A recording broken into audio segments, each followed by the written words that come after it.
Hello guys, so Coastal Studios, congratulations on your 5th anniversary. I got my first anniversary since around October, but now, happy anniversary. Now this is the first video I just watched, ever.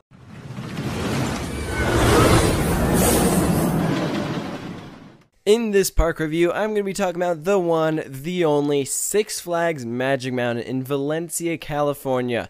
This is the park close to Los Angeles where all the movies go and film when they need an amusement park. They are home to more roller coasters in one park than any other in the world, and this park is massive.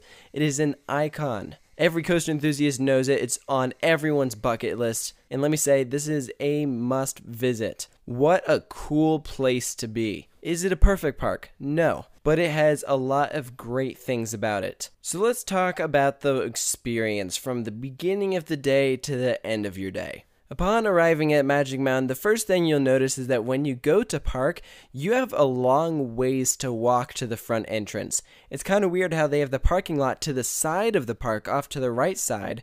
You have to walk all the way around to the front entrance. I believe they do have some trams going that can take you to the front entrance, but if you don't take that, then you're walking, which I thought was kind of interesting. Once you get to the entrance, you pass under this cool Magic Mountain sign. It splits off where you can go to the right for the water park or to the left to enter the actual park. And they have this metal gate that is the entrance, so it's not a very good entrance. That's one thing I would say that this park could use an improvement. They could use a good Cedar Fair entrance. Once you've entered, you have this small little midway, and you can go to the left or to the right. Most of this park is this giant circle, and let me just say, it takes a while to get around. Magic Mountain is absolutely massive, and you have parts of it uphill. So, part of it can be a bit of a strenuous walk. So obviously the main thing with Magic Mountain that everyone talks about is the amount of roller coasters that they have. They have a crap ton of rides. Tons of rides for the thrill seekers, some family rides, 4 kiddie coasters. That's more kiddie coasters than any other park ever. And I think that really just shows that coasters is Magic Mountain's main thing.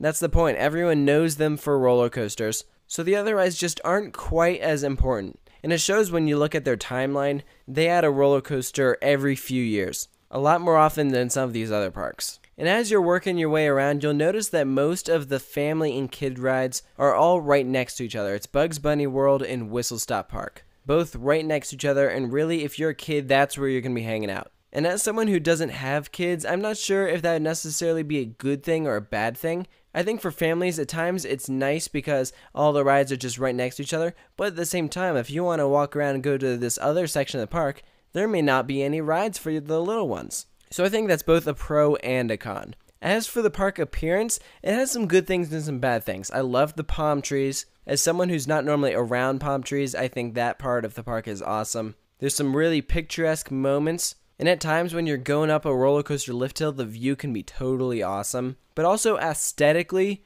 and comparing it to theming and the level of detail that you'll see, say, just down the road at like Knott's or Disneyland, it's not going to be on that same level. I would say the theming for the most part at Magic Mountain is pretty minimal. It has its moments, but for the most part, this is an asphalt park. Lots of pavement, with really the only decor being some bushes and occasional flowers and trees. And you can also tell there are some sections of the park that are kind of old and really need some updating. You can really see the difference when you're in one area that you can clearly tell has been updated recently, very modern, and then in some areas it just looks like it needs updating. When speaking of food, for the most part, I approve of their food selection. They had some good options. I had the drink bottle and the all-season dining plan. And it was nice that they did have some options where it wasn't just your typical theme park food. Now, one thing I will say is that I hated how long the lines could get for some of these food places. I'd be in line to get food at Johnny Rockets. Oh my gosh, it was ridiculous how long the line was. I eventually left the line after 15 minutes because I was so frustrated with how slow the service was.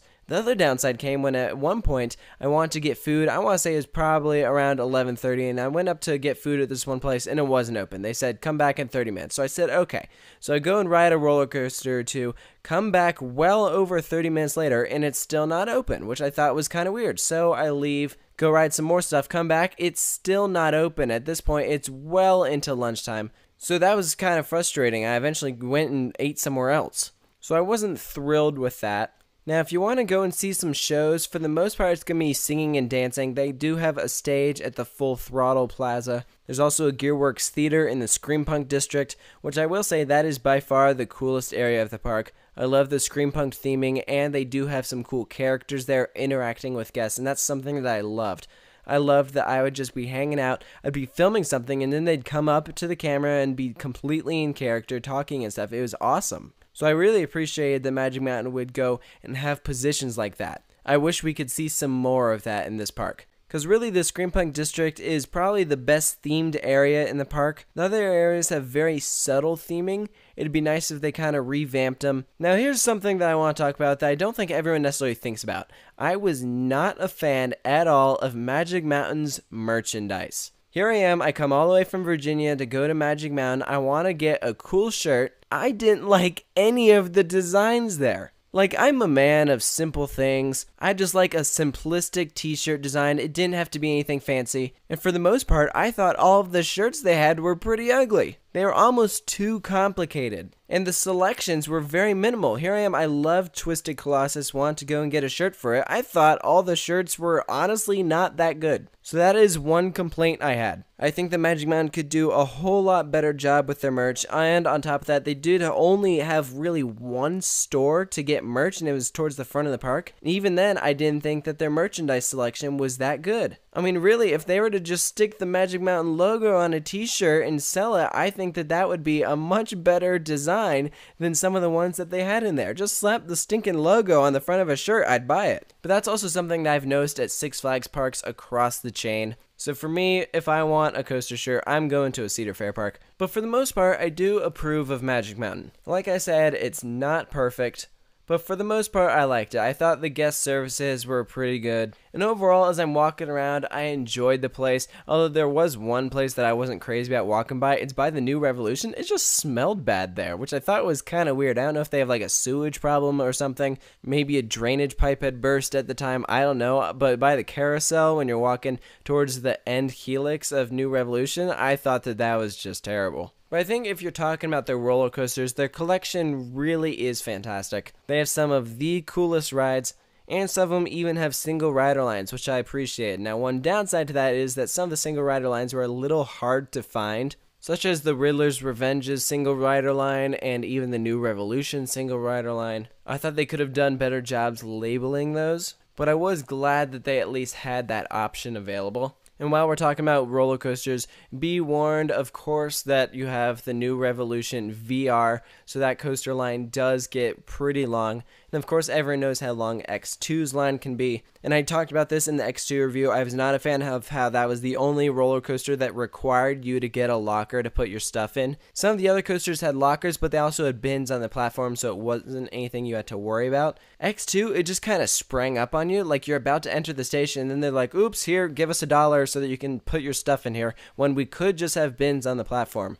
So I thought that that was pretty frustrating. I don't see any reason why they couldn't just have bins there. The only coaster I think actually has a legit reason to have lockers would be Twisted Colossus, and that's so that they could speed up their operations so that that coaster could race more often. But I will say, even with the bins at Twisted Colossus's platform, I liked how often it raced. At least when I went, it raced almost every single time, which is something I really appreciated. I don't know if it was just the crews working at the time, but if it was, then bravo to them.